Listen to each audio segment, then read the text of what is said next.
Hello and welcome. My name is Richard Bottery. I head the UKTI Trade Development Team based here in the British Embassy in Tokyo and also the Consulate General in Osaka. We're really delighted that you could join us for this webinar today on Japanese consumer behaviour. Thanks so much for taking time out of your schedule. I'm absolutely confident we're going to get some good insights because we've got a great guest. So Salim Darrenville here to my left has literally been in this sort of space for about the past 30 years. I won't name the exact year, but worked in all sorts of areas. I'll probably just hand over to him and we'll hear a little bit more about where that was. Yes. Good evening or good morning to you all back there at home. Yes, Salim Darrenville. I started with Japan in the late 70s, came over here, worked with a British company, fell in love with the country, absolutely fell in love with it, and I believe Paul Smith came out at about the same time.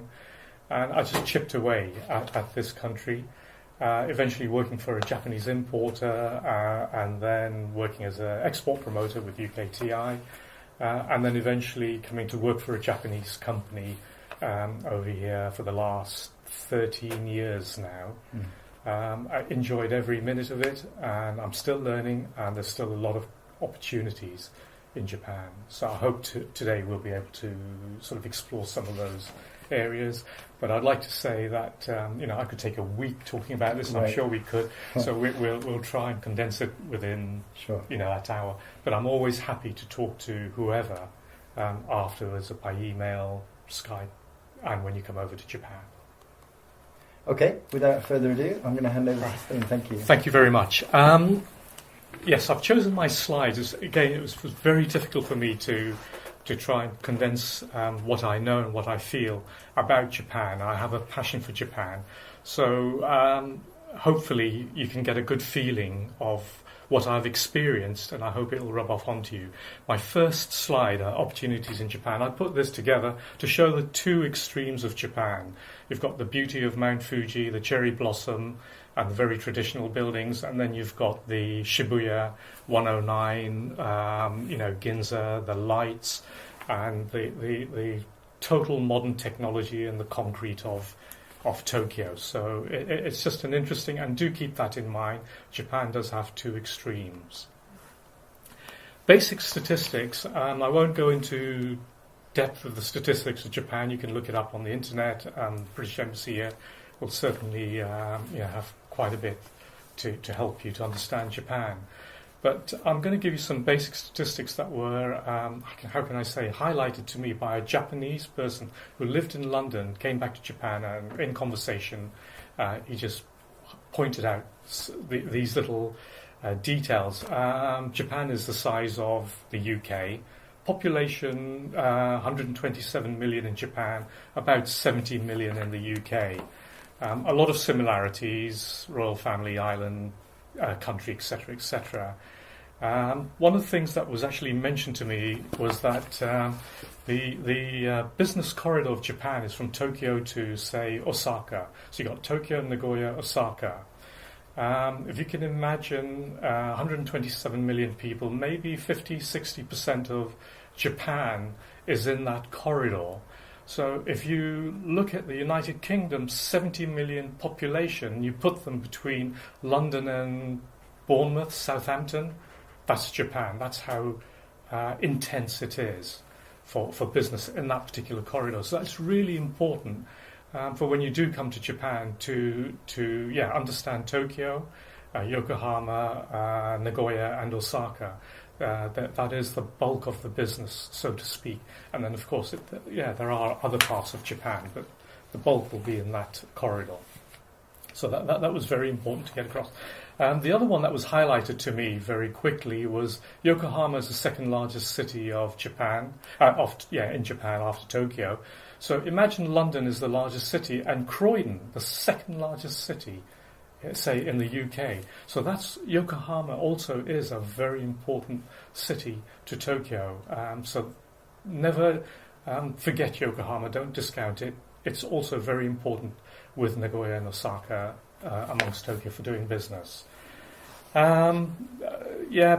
Basic business and social culture. We here in Japan, business cards are important. I would ask if you can carry a business card holder. Don't just take it out of your pocket, out of your shirt pocket or jacket pocket. Do have a card holder and do use it, because for Japanese the card is part of them and you're giving respect to them by putting it into a little folder. I can't say that enough. I've done it. I've been guilty of doing it, like escaping out, leaving the house, forgetting to take my business cards. I maybe had some in my jacket pocket, and I've had my legs wrapped, slapped by my dear wife, who is Japanese. So, and that's after all these years in Japan. So really do take care about that and be respectful in that sense. Okay, so that's my basic statistics. Why Japan? Captive audience. The population, huge population. Nation of shoppers. We're a nation of shopkeepers. They're a nation of shoppers. They love their shopping. Again, if I can give you an example, at a weekend, normally we Brits would go away for the weekend, go to the countryside. My wife and I, about a year and a half ago, I was planning to go to Gotemba, etc., to Hakone. And she said, no, we're going to Ginza. I said, why? She says, no, we're going shopping. It's Saturday. That's my spare time. That's my relaxing time. And I couldn't believe it. So since then, I've discovered they do love their shopping. They do like going out and shopping. Disposable culture. I say disposable culture because they buy clothes and they do dispose of it after a certain period of time. If they buy a Louis Vuitton bag, 3-4 years later, they'll buy another one, and another one, and another one. I work in the men's fashion industry. We do a certain amount of ladies. A white shirt. The salary man or the businessman changes his white shirt every 3 months. Maximum he'll keep it as 3 months from our experience in the stores. So they do like buying over and over again, or if they go out to restaurants, eating, changing. So that's really important to understand in the Japanese business culture. New experiences. Japanese love something new.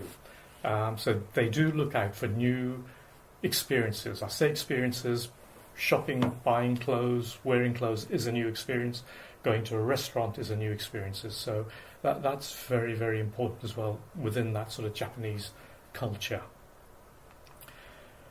Competitive market.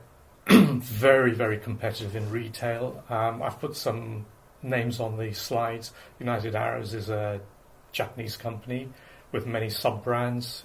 H&M, huge, growing rapidly. Zara, also growing rapidly in Japan.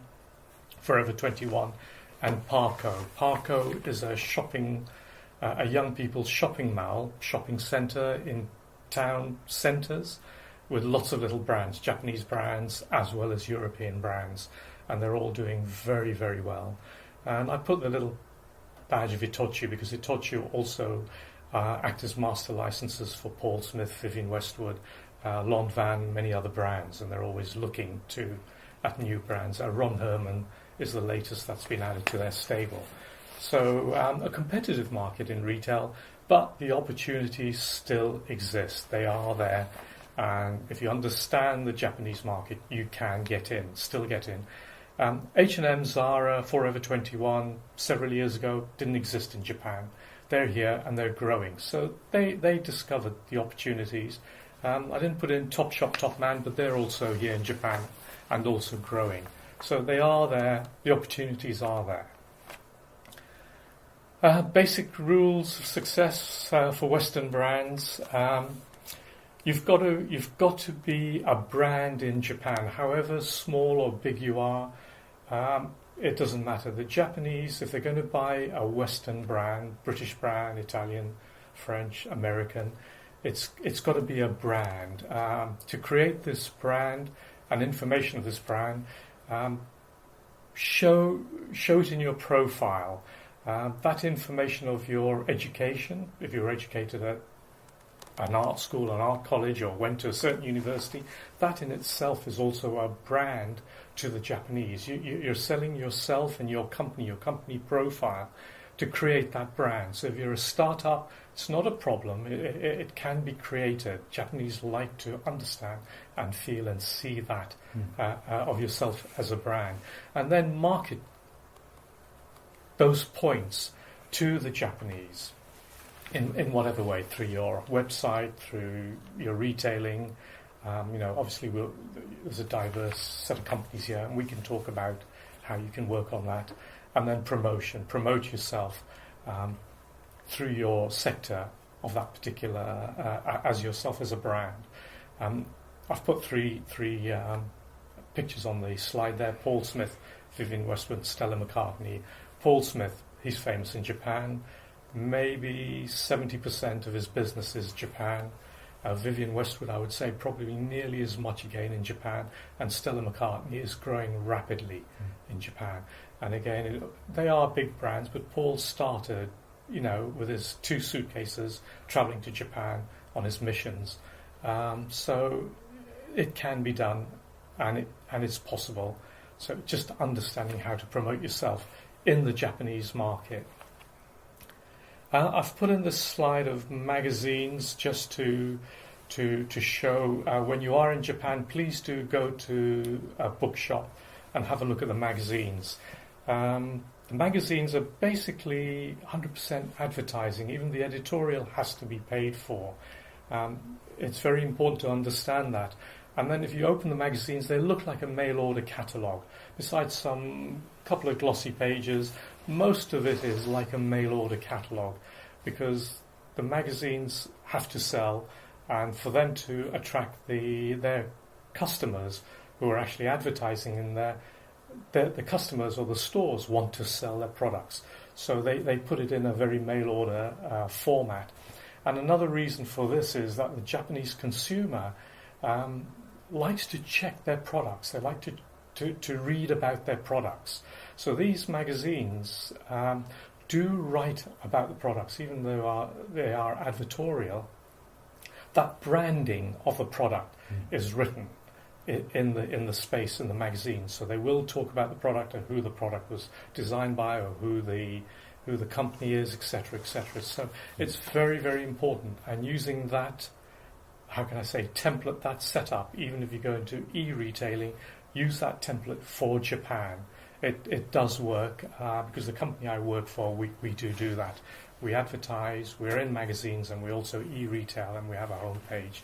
So it is very important to study those magazines and understand, and you will understand the culture of the consumers through those magazines, albeit that you're looking at pictures and not reading the writing, but it does give you a very good visual information.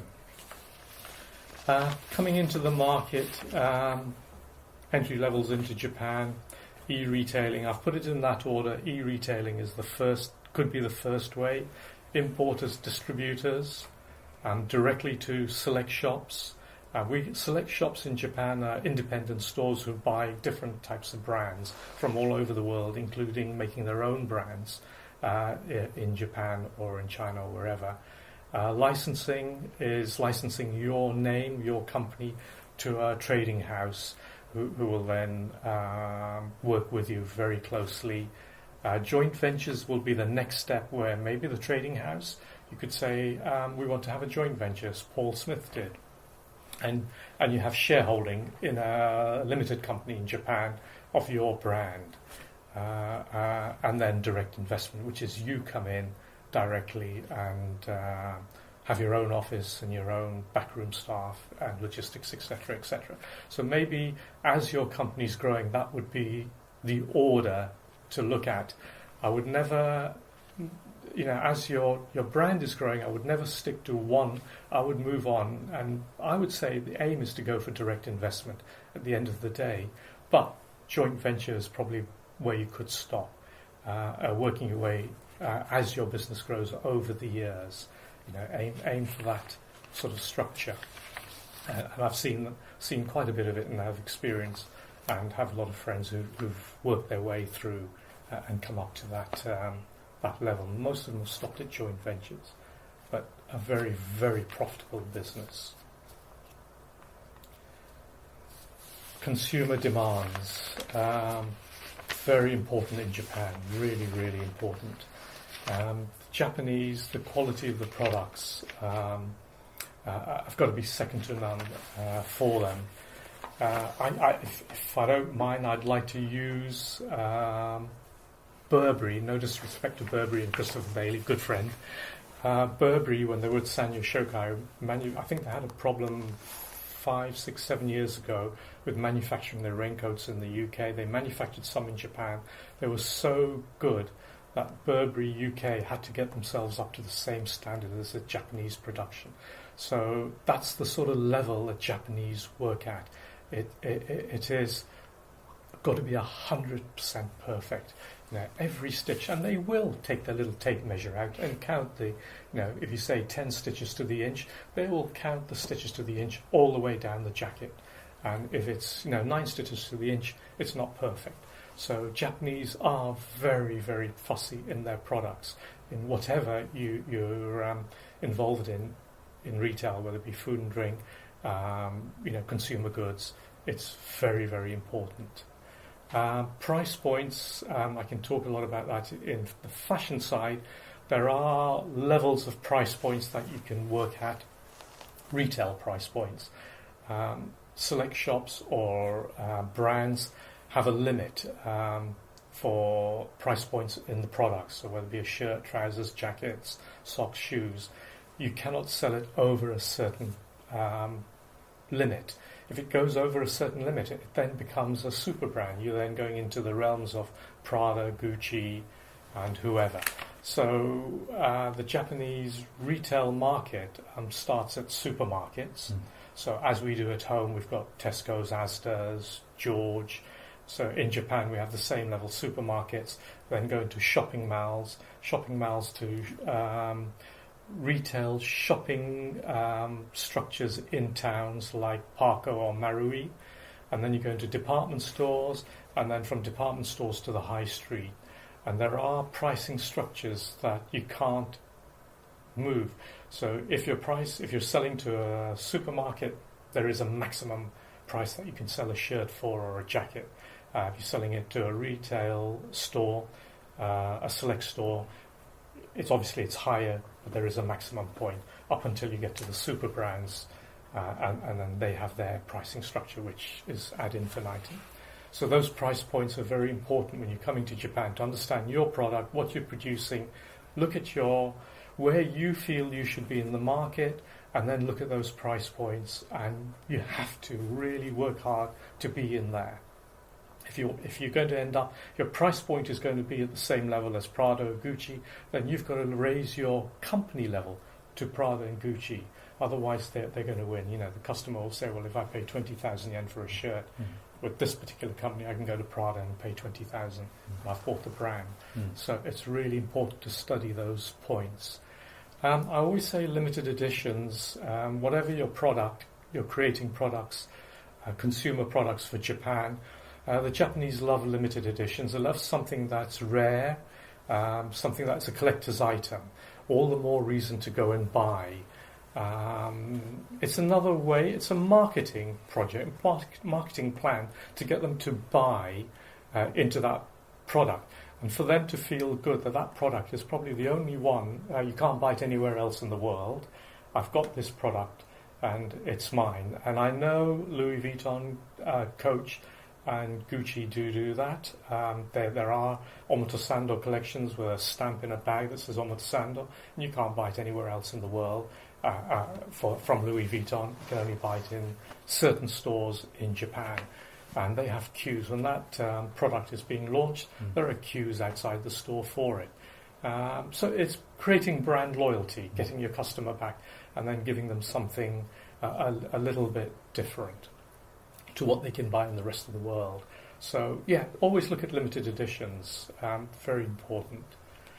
Communication and services. I've worked with brands, British brands have come over to Japan, who've come independently to Japan through importers, licensing, and they've come back to me and said, Celine, we've got a problem, we're not working very well with our partner or our license business. We don't know, we're not getting the same fees or the same investment as we had a few years ago. And invariably, when I've looked into the companies and spoken to the Japanese partners from the British point of view, and it all comes back down to communication and services. Not enough communication and understanding about how that product is sold in the store, and the sort of service they would expect from the designer. I don't mind mentioning now, Patrick Cox was one of them. We did work for him for 4 months. Isetan had the license for Patrick Cox, £60 million business, slowly dwindling down. I think it dropped down to about £15 million turnover in a year, and Isetan stopped. They cut. That was it. It was the end of the day. They just stopped. For cut a long story short, Patrick Cox got hold of me here. We went into contract. We then looked into it, spoke to Isetan. At that time, the head of the menswear was a guy called Onish-san, who's now the president of Isetan Mitsukoshi Holdings.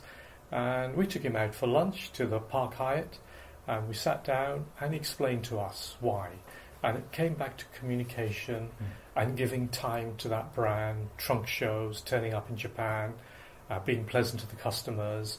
Isetan have trunk shows twice a year, and they expect the designers to come. They will help a little bit financially, but they do expect them to come over, and the business is phenomenal. So as I said, £60 million in its height, down to 15, and 15 million wasn't enough for them, and it was important for them to try and get it back to 60. So I'm throwing some figures here, which are, it's open knowledge now. So a good example, and I know Patrick's now the creative director at Geox, and I really do hope he can come back again as a good British brand. So that was one example. So really important communication services. When you do visit Japan, Japanese, it's a gift culture. I think I mentioned it in one of my other slides. Do give them a little present. Whatever you bring over, it doesn't have to be expensive. Japanese, I've been given gifts by Japanese, green tea, and they give it to you apologizing that it's a really small, non-expensive little present, and they do. That's not a problem. You can do the same to them. Whatever you give to them, they appreciate it. They really appreciate it because you're giving them time and understanding their culture. So it's very important to get their confidence and their love, so to speak. Purchasing habits, said nation of shoppers. They love going out and they love buying consumer goods. So it's got to be branded in some form where I'm sort of just doubling up on where I was earlier on. And we can talk about this a little bit later in our question and answers or as we go along. For me, this is one of the most important slides. I haven't put any graphics on it. I've kept it clear.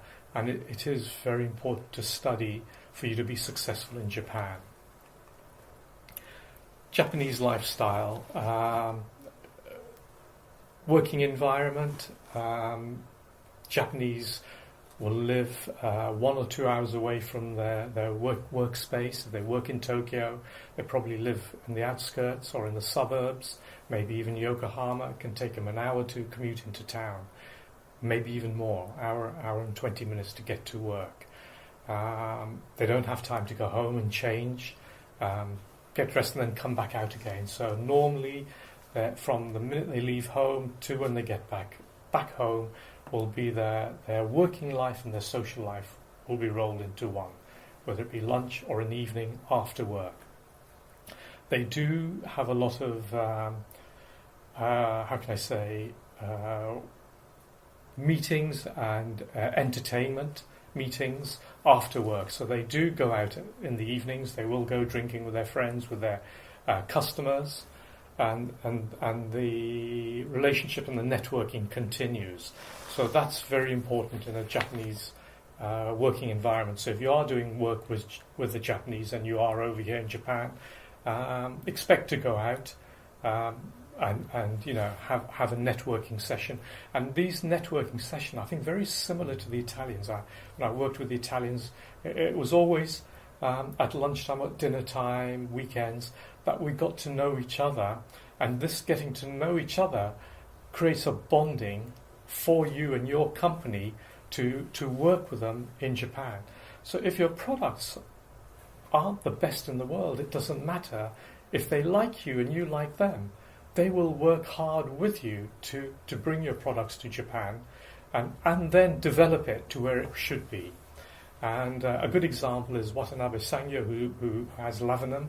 When Lavenum first came, a very cheap jacket made in Suffolk, it's now a designer product in Japan. And he worked with Lavenum, and he got on well with them, and he worked and developed that up. So it's really, really important to understand the Japanese working environment and the way they work, and how you should work with them when you are in Japan, when you do give them time. Free time for the Japanese, as said earlier on, is going out and shopping. So understand that. And, they do have wives, families, children, and so on. And sometimes the families, if you become very friendly with them, you will get invited to their homes, to their barbecues. Yes, embrace that and understand and learn about Japanese lifestyle and their culture. Holidays, Japanese don't have holidays as we have, 2-3 weeks in the summer, even up to a month. Japanese holidays are maybe maximum 4 days. But Japanese companies are quite benevolent. If they have 4 days in a week, a Monday, Tuesday, Wednesday, they'll probably tell their staff, all right, you can have Thursday and Friday off, come back to work on Monday. So they will get a block of a week. They tend to be odd days in a year. They have more, bank holidays in a year than we will ever do in the West. And those bank holidays will probably add up to 3 weeks as we would have as a full holiday in Europe. So their holidays are very scattered. So you can imagine their whole life is around working and living, and those holidays are snatched in long weekends. So as a consumer market, they can't travel very far as a family, to Europe. So they will go away to wherever, and they will be shopping and enjoying themselves. A lot of the wives won't sit on the beach and have a suntan, swimming. They do, and I do experience it with my own family. We'll go out shopping, eating, and just enjoying, whether it's up in the mountains at Hakone, and just enjoying the culture, the Japanese culture. And hence I put that slide in of the 2 geisha girls in Kyoto, because that is Japan, and their roots are there, and they will go back to it. So do appreciate and understand that to working with your hosts in Japan. Disposable income, yes, Japanese, the children, the kids, and I put female parasites, I should have put that in inverted commas because that's quite rude to say parasites, but it's a term that's used here. A lot of the Japanese girls, and I know in our family, my wife's sister still lives at home. She's 40 years old, works for Nagoya Television Company, has a very good wage, an amazing savings account, and they still live at home and they still go out and enjoy themselves. She will fly to Europe for 4 days for a holiday, so she has got a huge disposable income, and there are many, many girls like her. And then you've got an aging population who has a disposable income and a good savings account and a very good pension. So you have lots of extremes, and then you've got the children where the grandparents we say the children have 5 pockets. So the grandparents, 2 sets of grandparents are also giving a lot of income, a lot of money to the children to go out and spend. And when I say children, I don't necessarily mean 6-year-olds, 5-year-olds. I'm talking about 15, 18, 20 university children. Even they've had their first job, gone into their first job as recruits, do have an income from their grandparents. So there is a lot of disposable income, and there's a lot of savings in Japan. Japan doesn't have a financial problem as we all have in the West, so to speak. So it is cash rich. So there is income there, but they're very careful how they spend it. New families, there are quite a few, and we have it throughout where I work, where young boys and girls met up, got married, and have their first kid. Probably have 1 or 2 children maximum. They've been used to buying super brands, very expensive brands, but they can't afford to because they've got a child. So they're buying good brands from United Arrows, Tomorrowland, to give some examples. And they will go out, still wine and dine, but probably not at the sort of very top-end gourmet restaurants in hotels like your Gordon Ramsay and so on. But they will eat well. So they're very important, and that's a population that's growing. Japan's trying to increase its population, so there is an area there. And then an aging population, as you've all read about, and it's getting very, very big.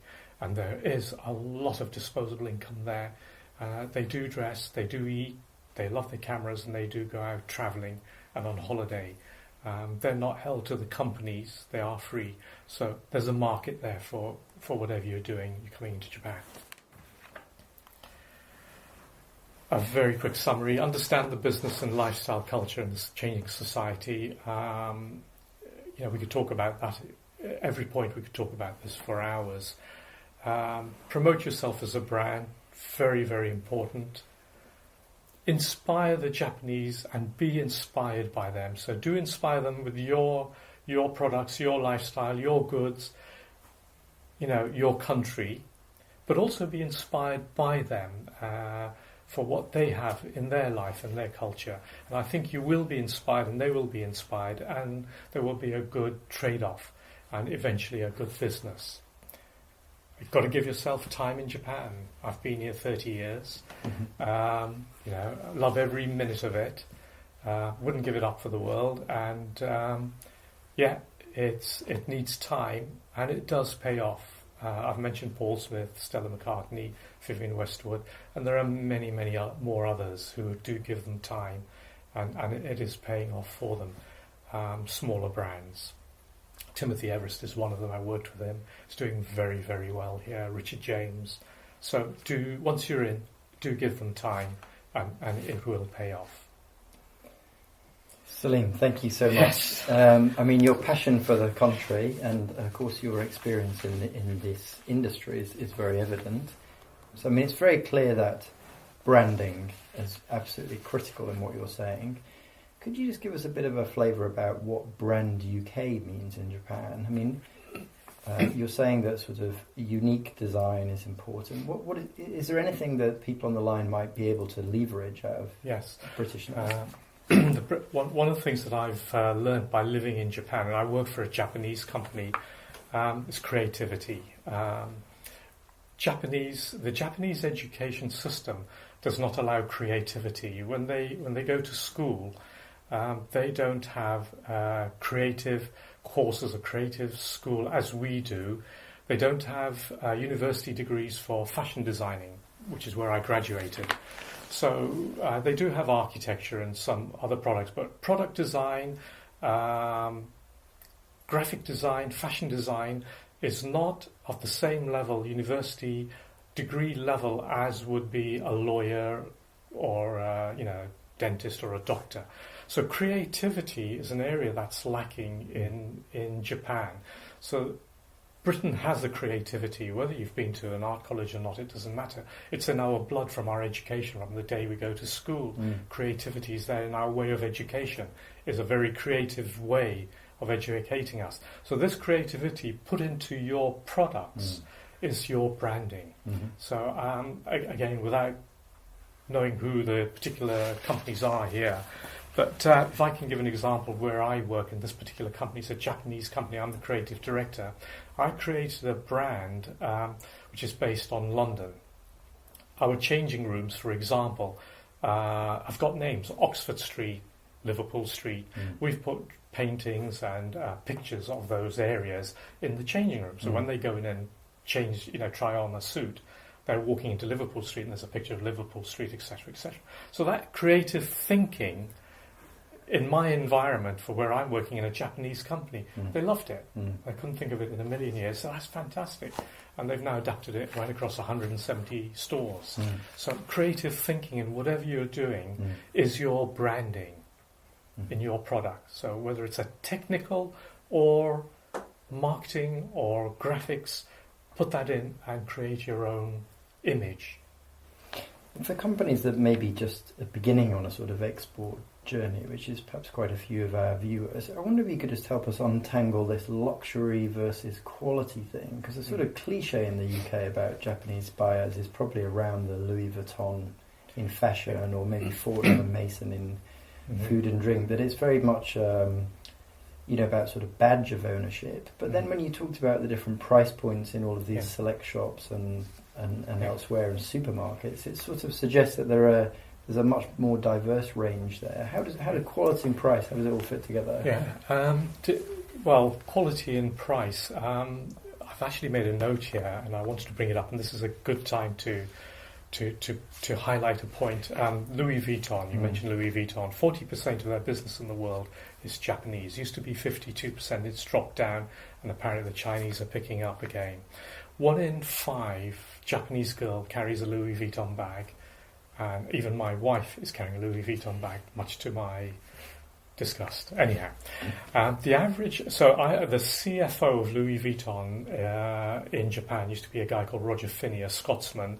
I got to know him very well because my office was right next to theirs, and we met up on a Burns night and through various events. And he gave me some figures which aren't published. And he said Louis Vuitton had spent a fortune on research on their brand in Japan. And that's where they found 1 in 5 girls carry a Louis Vuitton bag. But the average wage of the girl who carries a Louis Vuitton bag was 2.5 million yen, was the average wage. So that's £15,000 was the average wage, and the bag would probably cost about £300 or £400. And that would be minimum, maybe £800 for a bag. So the girl who was buying a Louis Vuitton bag wasn't a very, very wealthy girl. It was an average working girl, salary girl. And they found out, and they interviewed quite a few, and they said the reason why they bought it was because of the brand history and the quality, the details and the quality of the bag. So we all know that a Louis Vuitton, the way they cut the patterns and so on, a lot of copies aren't the same, can be identified very, very quickly. So that's what the Japanese consumer loved about it, was knowing that detailing and that quality was that. Then the price didn't matter, and Louis Vuitton then obviously over the history and time have played on it and have increased their prices. And I've done a costing on a Louis Vuitton bag, having worked at Mulberry. It's about £40 or £50 to produce one at cost, with the leather and the plastic, if you like, for the bag. But it wasn't about that. It was about first the quality, and then obviously the marketing, promotion, and all the rest that goes with it. And that's why it became a profitable company. So that's an example that quality and price doesn't necessarily have to be together, but you can, through every structure of the price point, you need to have quality. But as the business grows, you can step up to the next level. So we're sort of talking about proportionate quality, because, I mean, it is sort of confusing for people when they come here that you see quite a lot of 100 yen shops, which is not even like Poundland, that's like 50 pence shops in the UK. And yet, when you go in there, those little plastic trinkets seem to be sort of, quite good. I mean, is the conclusion from that at each of these price points you've got to be very much sort of in line with expectation? And if you go radically above or below that, then... Yes, you have a problem. Exactly, absolutely. Right. That's very important. So that's part of the Japanese buying and consumer culture that we have to understand. And I must admit, it took me the last 10 years to understand that.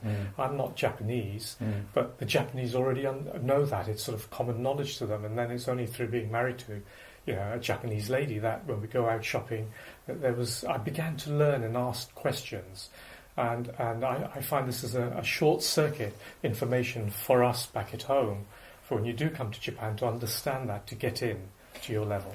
If the companies watching already have some brand presence and values out in other markets, is that an issue that's then going to determine things like this price points in Japan, or is there a little bit more freedom to do something different in this market? Well, again, I mentioned limited editions, and again, with companies I've consulted to in Japan and with the company I work with, we've created these limited editions to allow us to go off and increase the price or aim at another part of the sector that we're already in. So it's a way of stepping up for us. Right. You can't go if you're at the top, it's easy to go down, but from going, if you're at the bottom to try and go up is very difficult. So it's how to maneuver yourself in your services, your product going up. So yes, limited editions is why I mentioned one of the reasons. So you talked about quite a lot of things that do work.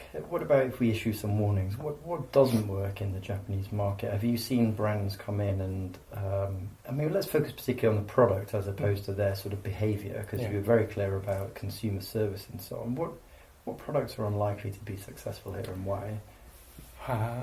In consumer goods, I can't think of any products that really have had. Maybe if you are importing into Japan, especially in clothing, obviously sizing is important. There's an American brand at the moment in Shibuya, and on the door they say that the goods are imported and they're all to American specifications. Mm. And I got chatting to the manager there, and their sales aren't good. And I said, I'm not surprised, because you said it's all to American specifications, so the Japanese automatically assume it won't fit them. Right. So, specifications, and they probably doesn't. So it is important.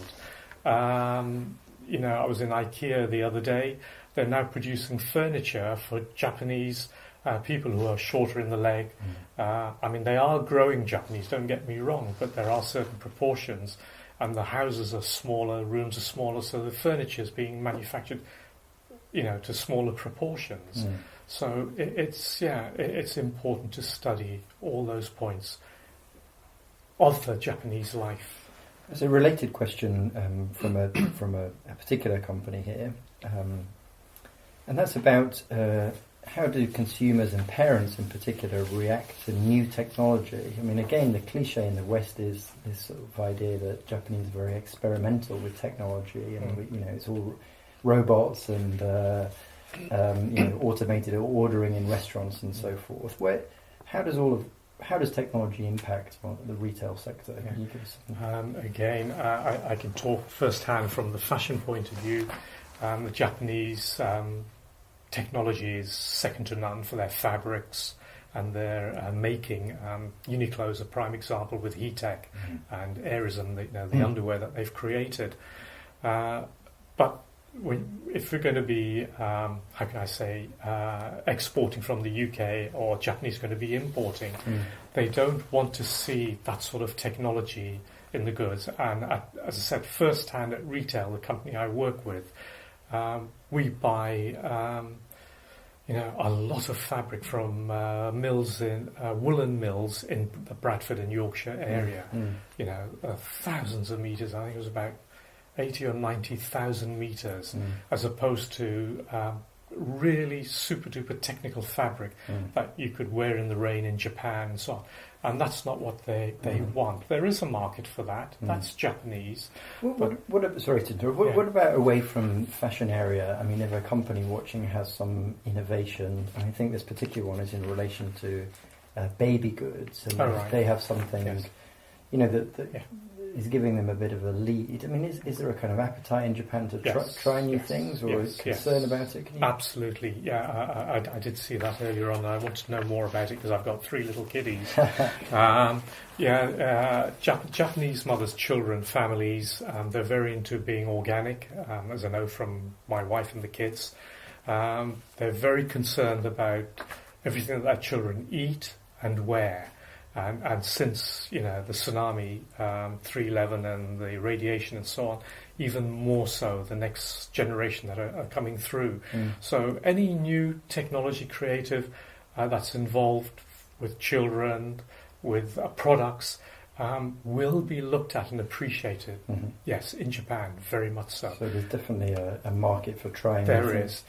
I was involved with a company who was bringing in dog products into Japan, and I worked with her for a while, and she did very, very well, but she didn't give the time, and the service to the market, and they dropped her, and it was very, very expensive clothing. But so back to the theme about the service side. Yeah.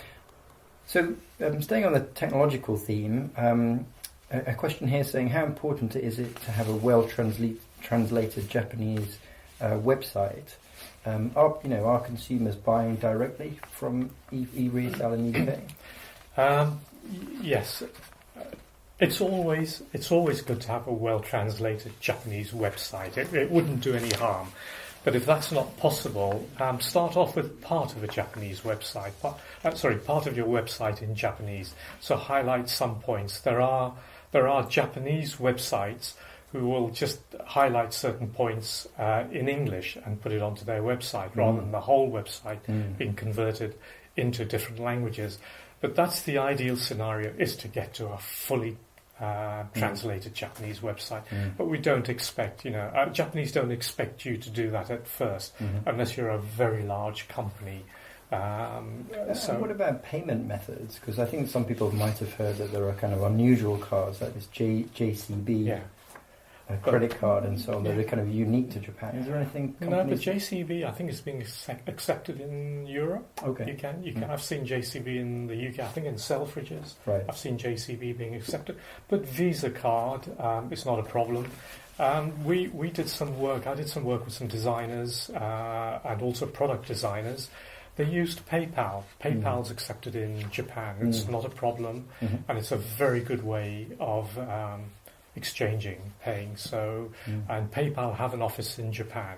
So they Japanese can sign up to PayPal very easily through, register their bank accounts. Yeah. We all have PayPals back at home, so it's also very easy. And Visa cards, not a problem at all. Yeah. Okay. Thank you.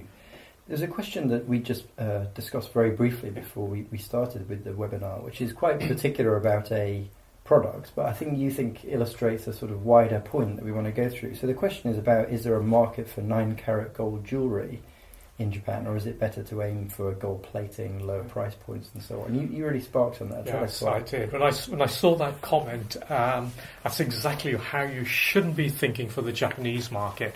If you're coming in and asking, is there room for a 9-carat gold? That's irrelevant to the Japanese consumer.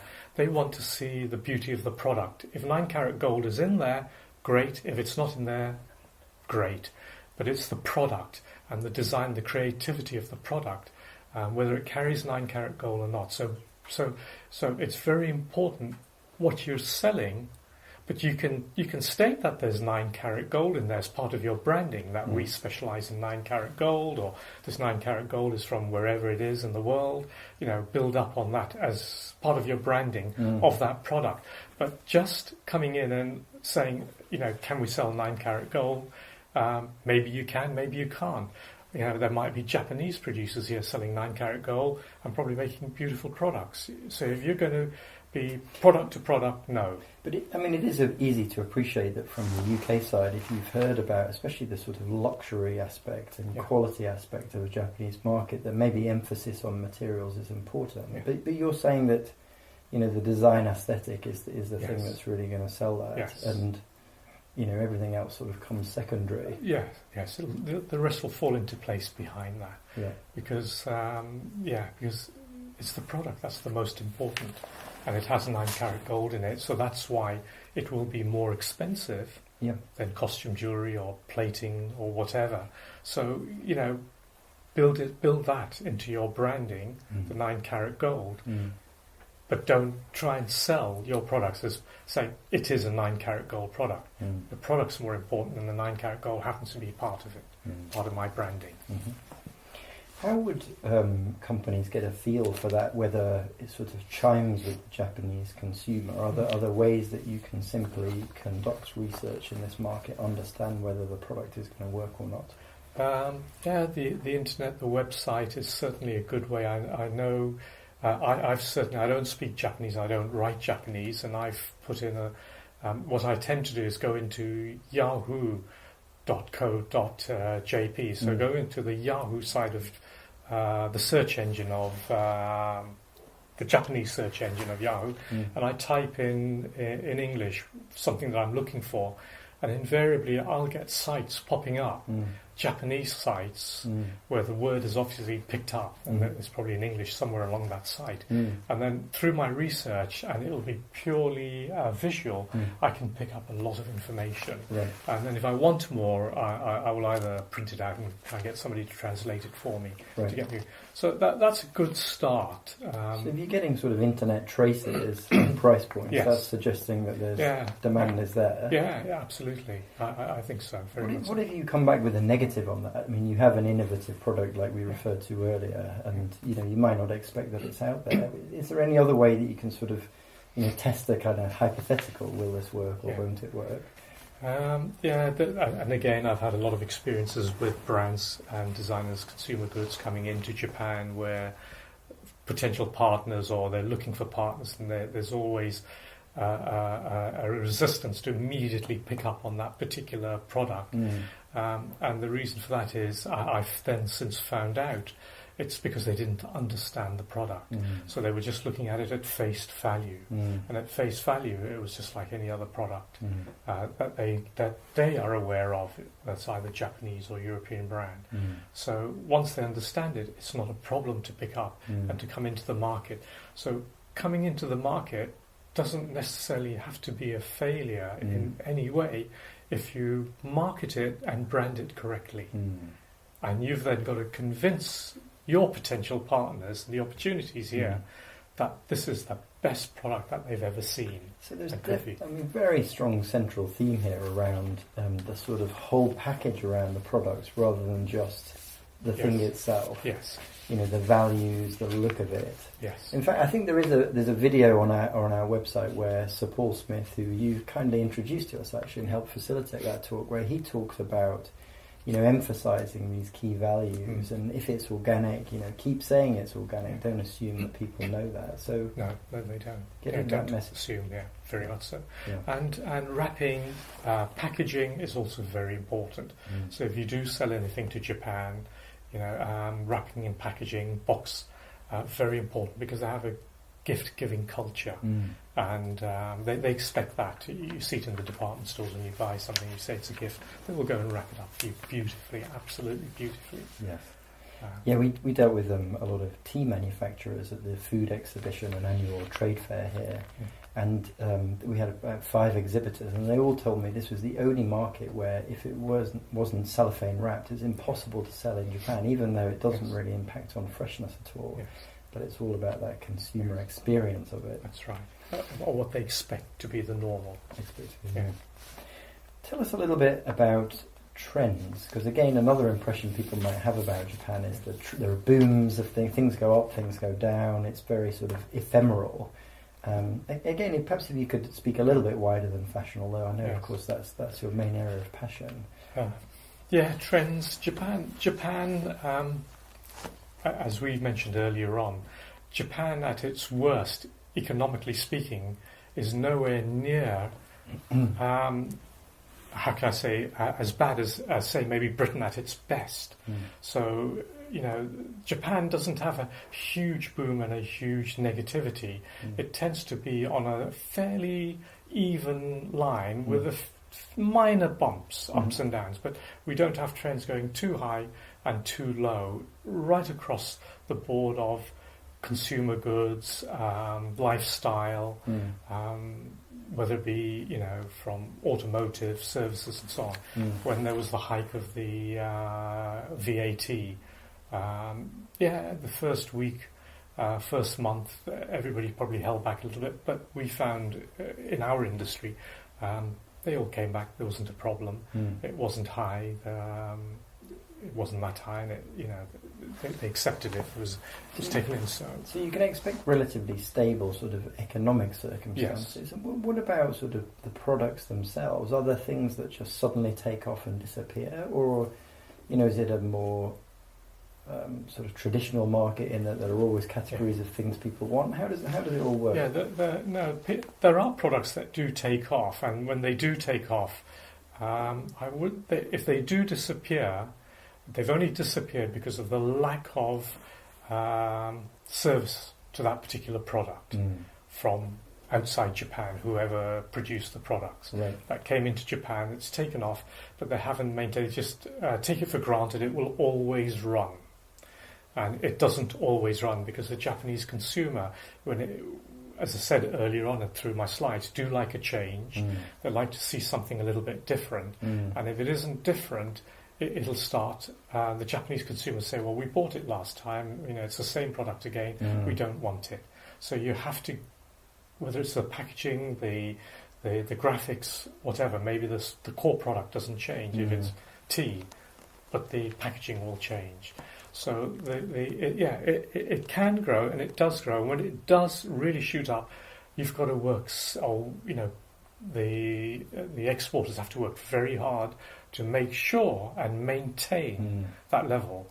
How far it goes up, I don't know, but it won't always grow. But it will reach a level, and then you have to keep it at that level. So a kind of viral effect, is possible. Yes. But you're saying for when you get into that established phase, that this sort of innovation behind it is. I mean, I guess my mind goes back to Paul Smith, where there is a sort of known entity and then a kind of subversion behind it, or a constant refreshing that works so well in Japan. Very much. Okay, I think there's probably time just to get really briefly to try and get through the last question that's come through on the iPad here. It's a pretty critical one, really. Do you believe that small brands, and in particular he's talking about fashion, with limited experience and limited budget can succeed in Japan? Or really should they be considering Japan a bit later down their journey, maybe break, France, Italy, whatever? What do you say? They consider Japan. I think small brands, again, depending on the budget and their limitations, look at the home market. You've got to be successful in the home market. If you're going to export to Japan, 9 times out of 10, most of the Japanese importers that I know, retailers, will always say, where is it selling in England? Where is it selling in London? And if I can't tell them it's in a store in Covent Garden, or it's in a department store, even if it's in the back end of Edinburgh or Glasgow, if I cannot pinpoint and show it somewhere, then they won't buy it. Right. So it is important, yes, to get your base at home, organised, sorted, make it visible. It doesn't have to be huge, but it's there, and then you can look at Japan. A small amount of business in Japan could probably be the equivalent of a huge amount of business in Italy or France. Right. So I would say Japan is, coming in small. I wouldn't discount it. Do look at it, and there's another part of Japan that is really important, maybe to the rest of Europe and the West. It's the Japanese pay. If you sell anything to the Japanese, you deliver anything, they will pay on time. They will always pay. You never have to chase for your money, ever. It's not a case if you say 30 days it'll be in your bank account. 7 days it'll be in your bank account. And that in itself, for any developing brand in the West, cash flow is important. So Japanese is probably one of the best markets for cash flow. Well, that sounds like a pretty positive note to end on. Maybe if I could literally allow you one sentence on the value of the yen. It's obviously changed quite considerably. Yes. 1-2 sentences. What does that mean? What's going to happen? That Japan is restructuring itself. It had to. Economically, because of everything that's happened since the tsunami and the expenses.